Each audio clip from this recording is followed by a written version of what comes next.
My daughter told the entire family group chat that I had emotionally neglected her growing up. She said it right after I refused to let her mother's new husband speak at my retirement party.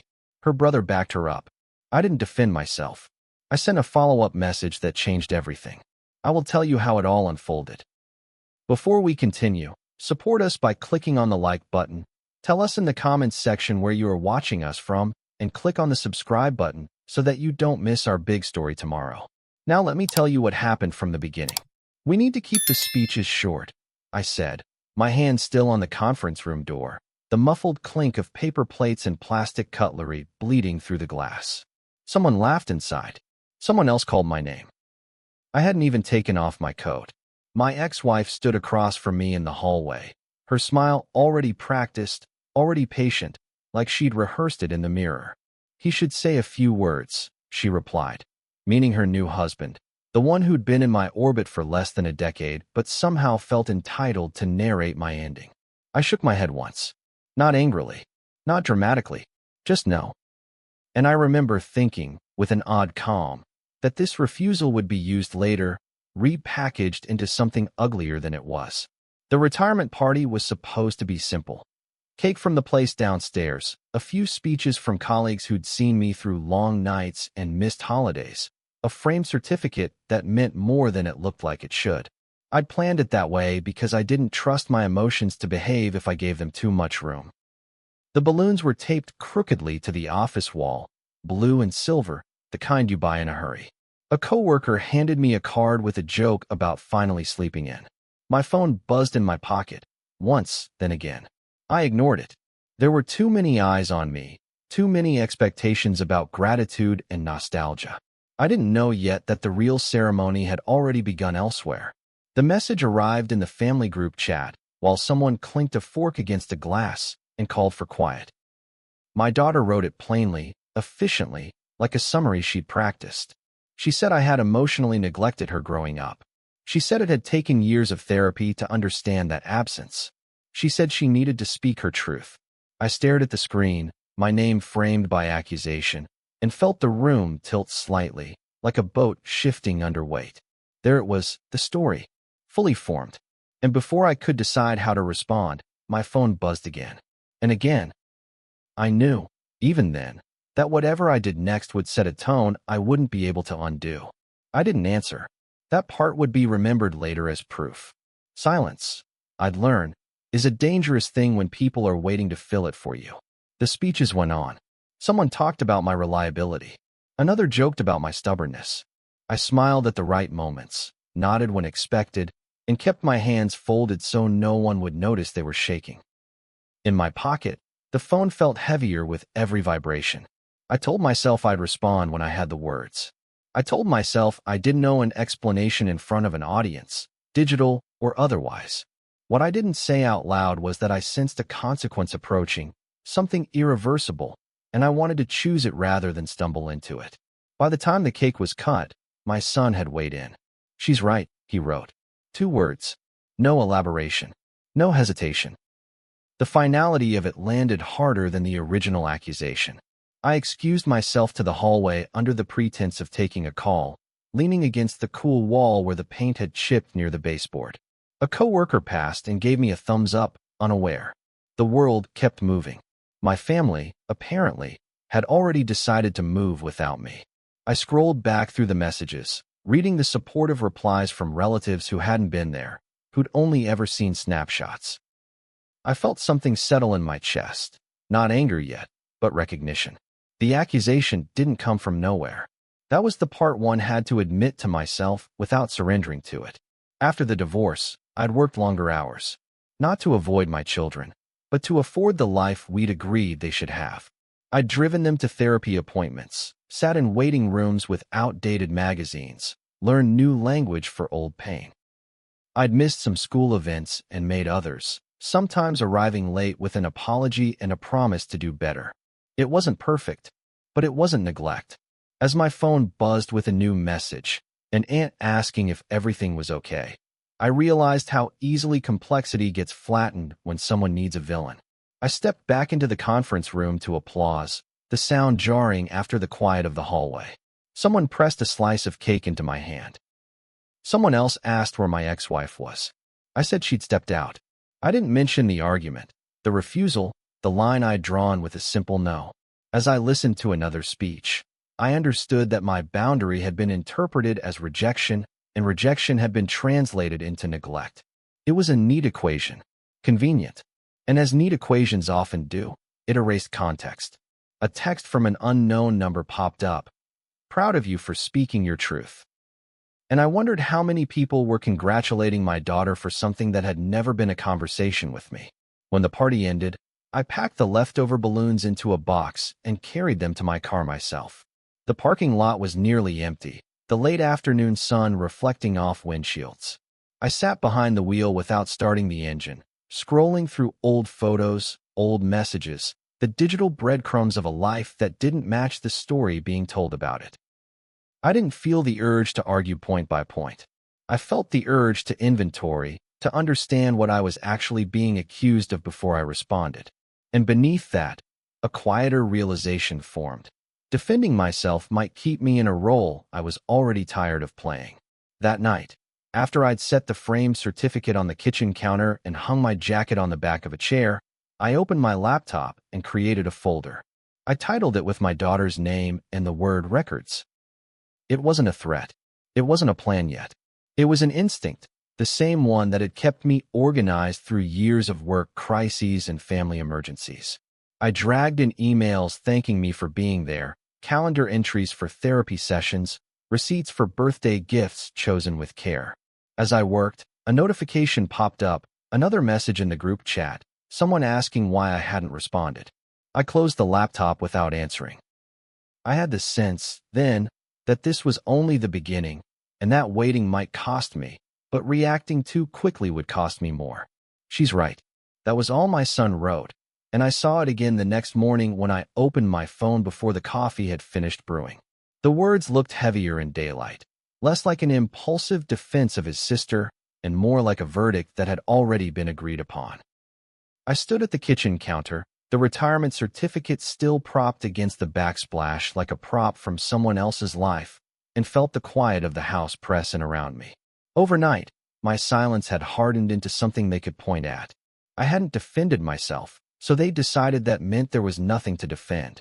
I scrolled through the group chat slowly, deliberately, as if speed might make the accusations multiply.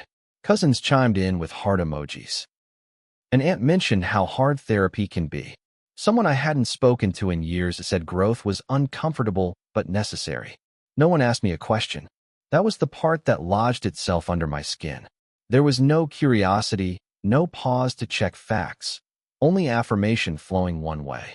My phone buzzed again, a private message from my daughter this time, but I didn't open it. I had the unsettling feeling that whatever she'd written would either demand an apology I didn't believe in or provoke a reaction that would be dissected later. I told myself to wait, knowing even then that waiting would be reframed as avoidance. As the morning wore on, I started to notice the language being used. Words like emotionally unavailable, absent, and impact over intent appeared, terms I recognized from sitting quietly in therapy waiting rooms while my children met with their counselors. Those sessions had been my idea, my insistence, after the divorce had split our routines and introduced a new kind of instability. I remembered the drives there, the careful way I'd asked neutral questions afterward, respecting boundaries. Now, that same vocabulary was being used to flatten years into a single accusation. I wasn't just being criticized, I was being clinically categorized. And the suspicion crept in that this wasn't about healing at all, but about establishing a narrative that couldn't be argued with. By noon, I'd received 3 separate messages asking if I was okay. None of them asked whether the accusation was accurate. A coworker sent a congratulatory email about my retirement benefits, completely unaware of the parallel unraveling. I answered that one, thanking him, and felt a strange dissonance answering a question that assumed stability while everything else felt provisional. When another message arrived, from my ex-wife this time, suggesting we talk soon for the kids' sake, I closed my inbox entirely. There was a pattern forming, and I didn't want to rush past it. I sensed that whatever I did next would be interpreted less as a response and more as confirmation of whatever they already believed. In the afternoon, I reopened the folder on my laptop. This time, the act felt less defensive and more investigative. I wasn't collecting proof to convince them. I was collecting it to reassure myself that I hadn't imagined my own involvement. I read emails where my daughter thanked me for always showing up, messages sent years before therapy language reframed those memories. I found photos from birthdays where I stood awkwardly at the edge of the frame, smiling like someone who knew he didn't belong in the center but wanted to be visible anyway. Each item grounded me, but it also sharpened my suspicion. If these things existed, why were they being ignored? What purpose did erasing them serve? The realization arrived quietly, without drama. I wasn't being accused because I'd failed. I was being accused because my boundary at the retirement party had disrupted a balance that relied on my compliance. Saying no, to a speech, to a symbolic gesture, had threatened the story of harmonious blending my ex-wife preferred.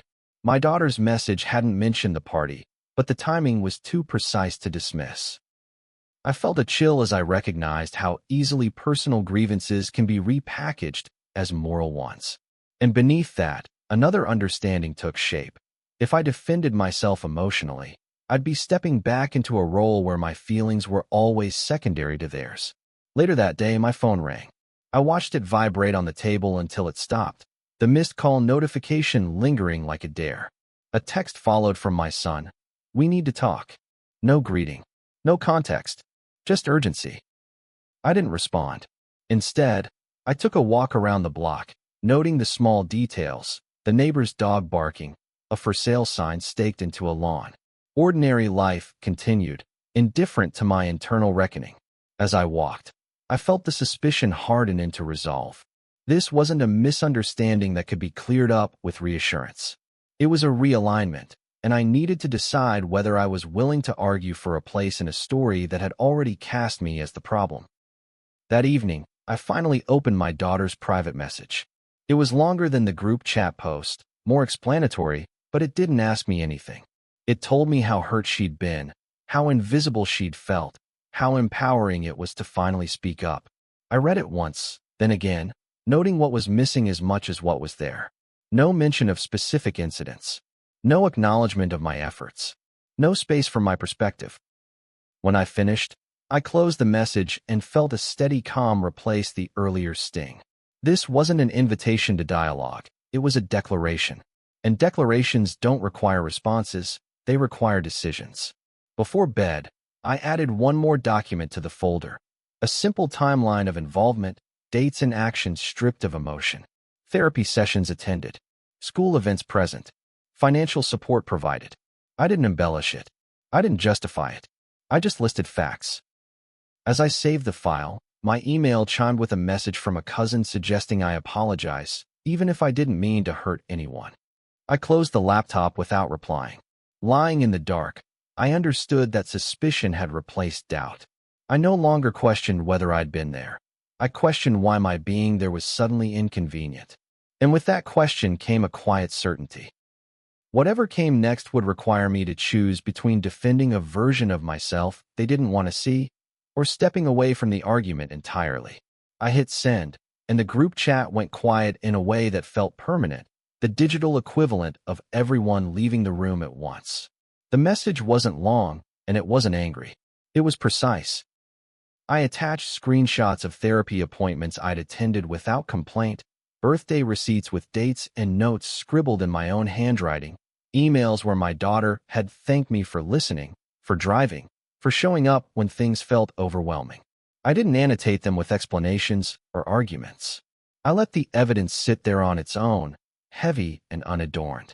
As soon as it left my phone, I knew this wasn't a defense. It was a line being drawn, even if I didn't yet know where it would end. For a few minutes, nothing happened. No typing bubbles. No reactions. The silence stretched in a way that felt deliberate, as though everyone was recalibrating their response now that the story had become inconvenient. I set my phone face down on the table and stood at the sink, watching the last of the daylight fade through the window. A text from a coworker popped up on my watch. reminding me about paperwork I still needed to file. Life continued to intrude, grounding me in tasks that didn't require emotional translation. I sensed, with a clarity that surprised me, that whatever response came next wouldn't be about reconciliation. It would be about damage control. When the replies finally arrived, they came privately, not in the group chat. An aunt wrote that she hadn't realized I'd been so involved, followed quickly by, but feelings are still valid. A cousin sent a thumbs-up emoji and nothing else. My son didn't respond at all. My daughter reacted with a single line. That doesn't change how it felt. I read it once and felt the air go out of my lungs, not from hurt, but from understanding. Facts had never been the currency here. They were an obstacle. And I just made myself inconvenient again by refusing to disappear quietly into the role they'd assigned me. That night, I slept better than I had in days, which told me more than any message could. In the morning, I woke with the sense that something had shifted irreversibly. The anxiety that had followed me since the retirement party had loosened its grip, replaced by a sober calm. I made coffee, sat at the table, and reread the group chat thread from the beginning. Seeing my message there, unchallenged but also unacknowledged, clarified things further. Evidence doesn't heal relationships. It exposes the purpose they're serving. And in this case, the purpose wasn't truth. It was cohesion around a shared grievance that no longer required my participation. By mid-morning, the group chat had resumed, but without me. Messages popped up from others discussing logistics for an upcoming family event, carefully stepping around the rupture as if it were a crack in the floor they could avoid by not looking down. No one referenced the attachments I'd sent. No one asked follow-up questions. The omission felt intentional, almost surgical. I realized then that staying in the chat would mean watching myself be edited out in real time, my contributions reduced to footnotes or ignored entirely. The thought didn't anger me. It clarified what staying would cost. I left the group chat without announcement, the way you close a door quietly when you know slamming it would only invite commentary. The app asked if I was sure. I was. Immediately afterward, I blocked the numbers I recognized, one by one, not out of spite, but out of necessity. Each tap felt like removing a weight I hadn't realized I was carrying. I knew this action would be framed later as abandonment, another data point in the case against me. I accepted that risk. Boundaries often look like cruelty to people accustomed to access. The days that followed were oddly still. Without the constant buzz of messages, my phone became what it was meant to be, a tool, not a tribunal. I focused on closing out my work responsibilities, meeting with HR, tying loose ends I'd postponed in anticipation of retirement celebrations that now felt like they belonged to someone else. A colleague asked if everything was okay at home, noticing my distraction. I told him the truth in the broadest terms. Things were changing. He nodded, offered a sympathetic smile, and moved on. The simplicity of that exchange underscored how complicated my family had made something that could have been addressed with a conversation instead of a proclamation. One afternoon, as I was organizing files on my computer, an email slipped through before I could adjust my filters. It was from my ex-wife, subject line carefully neutral. She wrote that my message had escalated things unnecessarily and suggested we meet to reset expectations. I read it twice, noting the absence of any acknowledgement of the evidence itself. The focus wasn't on whether the accusation was accurate. It was on my refusal to absorb it quietly. I didn't reply. I archived the email and felt a small, resolute click inside me, like a latch engaging. As the week went on, a pattern emerged.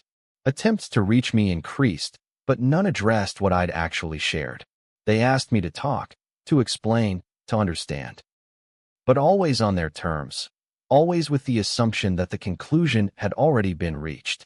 I began to see how the story functioned without my participation. It didn't need rebuttal. It needed my silence to be interpreted as guilt.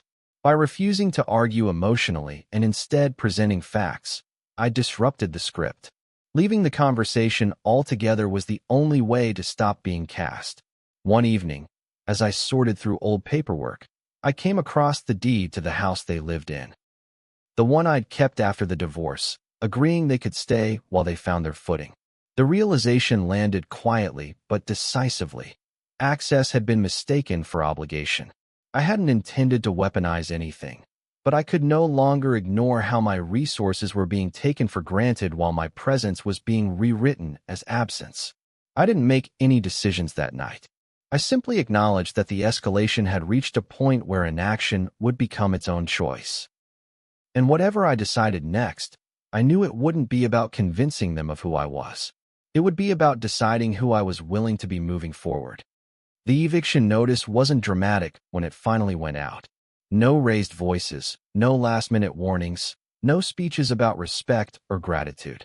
I sat at my desk with the document open, rereading it not to second-guess myself, but to make sure the language was clean, unemotional, and final.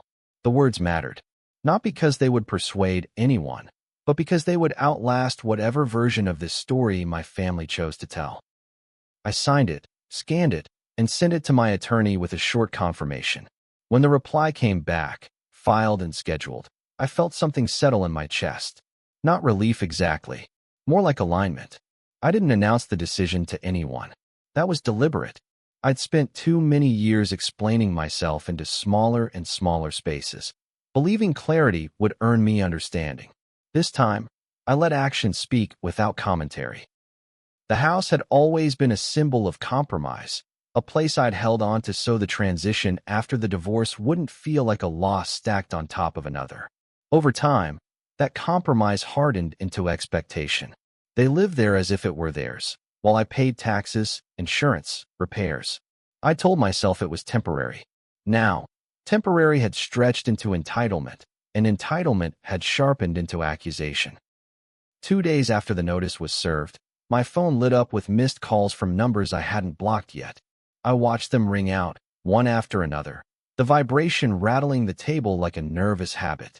Voicemails followed, their tone shifting with each message. Confusion gave way to urgency, urgency to disbelief.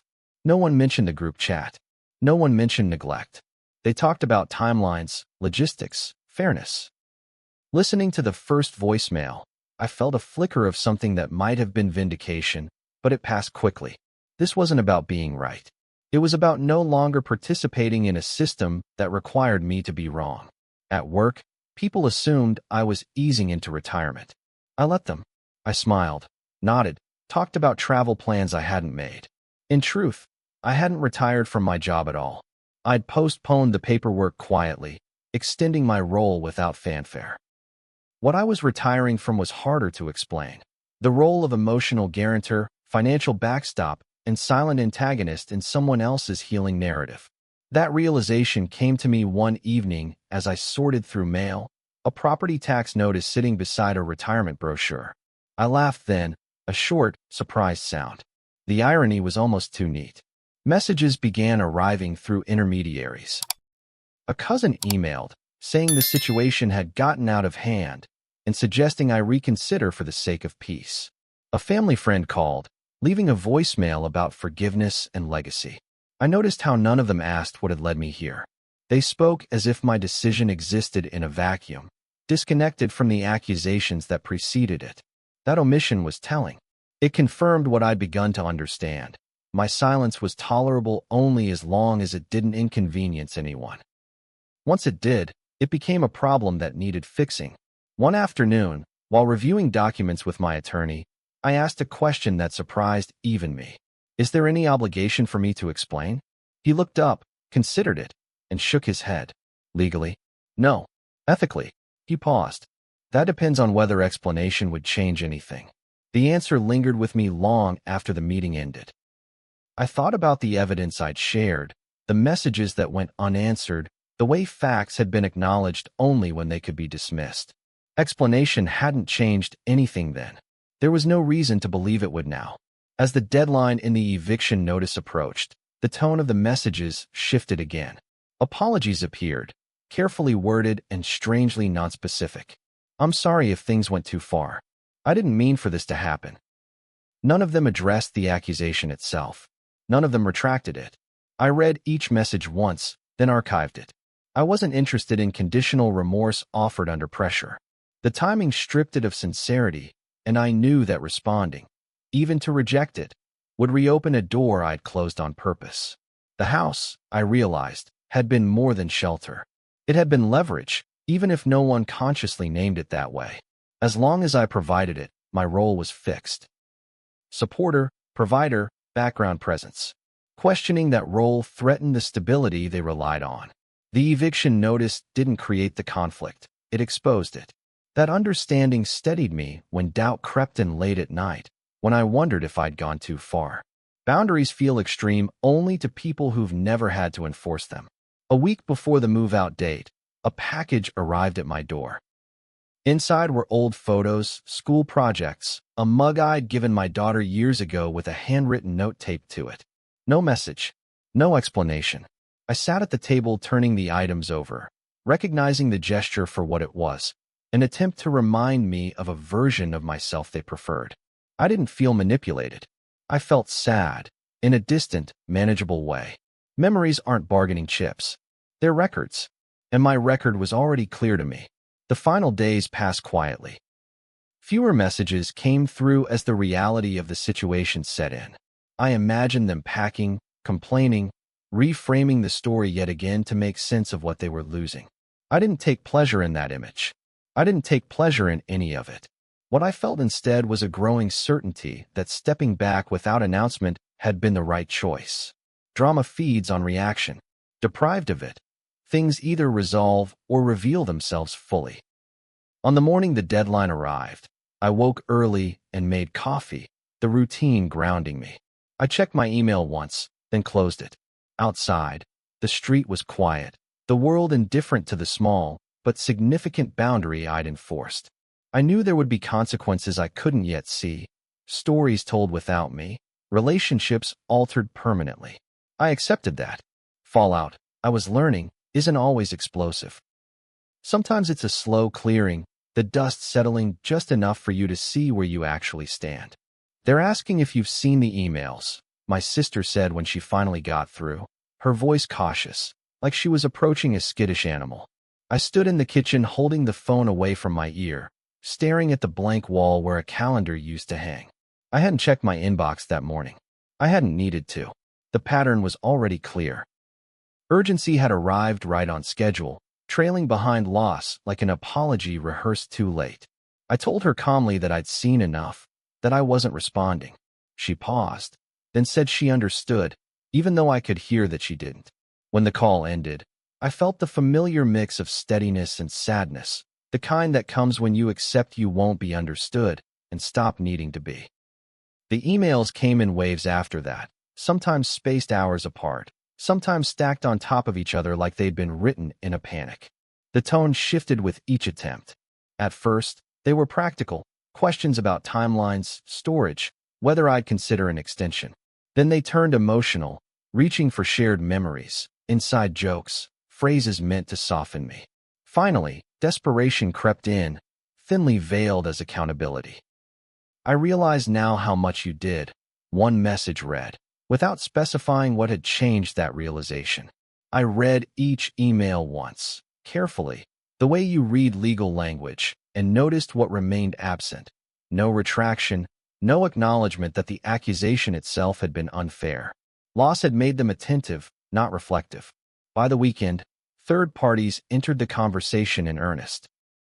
A family friend left a voicemail reminding me that kids say things they don't always mean, as if my children were still teenagers testing boundaries instead of adults standing by their words. An old colleague forwarded a message from someone I barely remembered, asking me to reconsider for the sake of family unity. I listened, read, archived. Each appeal framed my silence as stubbornness, my boundary as cruelty. None of them asked why I'd felt pushed to this point. It became painfully obvious that reconciliation was being pursued not because of insight, but because consequences had become inconvenient. One evening, a voicemail slipped through before I could block the number. It was my daughter, her voice unsteady but controlled. She talked about fear, about not knowing where she'd live, about feeling abandoned again. The word landed heavily, echoing the accusation that had started all of this. I sat at the table with the phone pressed to my ear long after the message ended, breathing slowly, deliberately. I understood then, with a clarity that surprised me, that responding would collapse everything back into the same dynamic. My resources would once again be the solution to emotional discomfort, my silence reframed as harm unless it came with compliance. That realization didn't harden me. It clarified me. I thought back to the evidence I'd shared, the messages of gratitude preserved like artifacts from a life that now felt distant. Those hadn't mattered when the narrative required neglect. Why would my words matter now that the narrative required rescue? Love that appears only when stability disappears isn't love, it's leverage. I'd spent years confusing the two, telling myself that being needed was the same as being valued. Sitting there in the quiet kitchen, I finally separated them. The distinction didn't erase the pain, but it gave it shape, made it something I could carry without letting it dictate my actions. The next day, I forwarded all future communication to my attorney and adjusted my email filters to catch anything that slipped through. It wasn't a dramatic gesture. It was administrative, procedural, the kind of boundary you set when you've moved past emotional negotiation. A message arrived from my ex-wife shortly after, asking me to be reasonable. I didn't read past the subject line. Reasonableness had been my default for too long, stretched thin until it meant absorbing whatever others needed to unload. I was no longer interested in being reasonable at my own expense. As the move-out date passed, the messages slowed. Reality, it seemed, had finally settled in.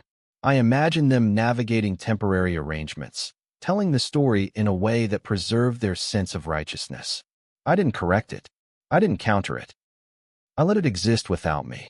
The absence of constant communication created space to think, to grieve, to acknowledge that the family I'd been fighting to preserve no longer existed in the way I remembered. That acknowledgement hurt, but it also freed me from the reflex to fix what wasn't mine to fix. Late one night, I opened the folder on my laptop one last time. I didn't add anything. I didn't reread the contents. I closed it, archived it, and moved it to an external drive. Proof had served its purpose, not to persuade them, but to anchor me when doubt crept in. I understood now that revelation doesn't always arrive as a dramatic confession or apology. Sometimes it arrives quietly, in the recognition that silence has become enforcement, not avoidance. And once that line is crossed, there's no going back, not because you're unforgiving, but because you finally understand the cost of reopening doors you worked hard to close. I deleted the last email without opening it, the cursor hovering for half a second longer than necessary before the folder emptied and the screen went blank. The action felt smaller than everything that had led up to it, almost anticlimactic, but I understood then that finality rarely announces itself with noise. It arrives quietly, disguised as routine. Outside, a delivery truck idled before pulling away. Inside, the house was still, the kind of stillness that no longer felt temporary. I didn't feel victorious or cruel. I felt resolved. Whatever words were in that email no longer had the power to alter the decision I'd already made. The days that followed didn't bring a sudden peace so much as a steadier rhythm. I returned to work without announcing a retirement date, easing back into responsibilities that asked for competence instead of confession. Colleagues talked about projects and deadlines, treating me like someone whose identity didn't need defending. That contrast mattered more than I expected. It reminded me that my worth had never been confined to the roles my family assigned me. At lunch one afternoon, someone asked what I planned to do when it was all over. I smiled and said I was already doing it, choosing where my energy went. I thought often about my children, not in the way I used to, replaying moments, searching for missteps, but in a quieter, more honest register. I mourned the version of them I'd raised, the ones who once ran toward me instead of away from accountability. That grief didn't demand action. It asked only to be acknowledged. I let myself feel it fully, once, without turning it into a reason to re-engage. Love, I was learning, doesn't always require proximity. Sometimes it requires distance so you don't turn yourself into a tool for someone else's unfinished work. Financially, the cutoff was absolute. Accounts were closed. Automatic payments were canceled. Access that had been assumed for years disappeared overnight. I didn't announce these changes. I didn't itemize them in a message. The boundary wasn't performative, it was structural. I knew this would be described later as abandonment or punishment. I accepted that risk because the alternative was continuing to subsidize a narrative that required my absence to make sense. Stability, I realized, had been mistaken for obligation, and obligation had been mistaken for love. Untangling those concepts took time, but once separated, they didn't fit back together again. Occasionally, a message would still find its way through, an old friend asking if I'd consider one last conversation, a relative hinting at regret on my children's part. I read them without urgency and declined without explanation. Each refusal felt less like resistance and more like maintenance, the quiet upkeep of a boundary that only worked if it remained intact. I didn't feel the need to prove anything anymore. Proof had been shared. It had done what it could. What remained was choice. One evening, as I organized the garage, I found a box labeled in my daughter's handwriting from years ago. Inside were mementos she'd asked me to keep safe. Notes, small gifts, a drawing folded carefully along its creases. I sat on the concrete floor and looked through them slowly, letting the memories surface without judgment. I didn't reinterpret them to fit the present. I didn't weaponize them against myself. I simply acknowledged that people can be grateful in one chapter and resentful in another without either chapter erasing the other. That understanding softened something in me without reopening any doors. The decisive action, when I looked back on it, wasn't the eviction notice or the block numbers.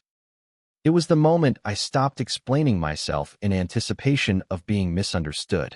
I'd spent years believing that if I could just find the right words, the right tone, the right evidence, I could be seen accurately. Letting go of that belief felt like setting down a heavy bag I'd been carrying out of habit. I didn't lose my family in a single argument or message. I lost the version of myself that believed endurance was the same as love. Retirement, I realized, had never been about leaving work. It was about leaving roles that required self-erasure to maintain harmony. I still showed up where I was respected. I still invested where there was reciprocity. I just stopped negotiating my reality with people who needed it to be smaller than it was. That shift didn't make me lonely. It made me honest. And honesty, even when it costs you relationships, has a way of restoring your sense of self piece by piece. On the anniversary of the party that started all of this, I didn't mark the date. It passed like any other day. I made dinner, read a book, went to bed at a reasonable hour. There was no urge to check messages or wonder what they were doing. The story had moved on without me, and I was finally comfortable letting it do so. Closure, I learned, isn't reconciliation. It's the moment you stop needing one. If you're listening to this and recognizing pieces of your own life in it, if you've been cast in a role that keeps changing no matter how carefully you play it, know this: boundaries aren't punishments. They're conclusions. And sometimes the most radical thing you can do isn't to argue your innocence, but to step away and live as if your truth doesn't require a witness. If this story resonated with you, like the video so it reaches others who might need it. Share it with someone who's quietly carrying the same weight. And subscribe to the channel for more stories about standing up for yourself when silence becomes survival. Stay until the end of your own process, because choosing yourself isn't a moment. It's a decision you make again and again. See you soon in the next story.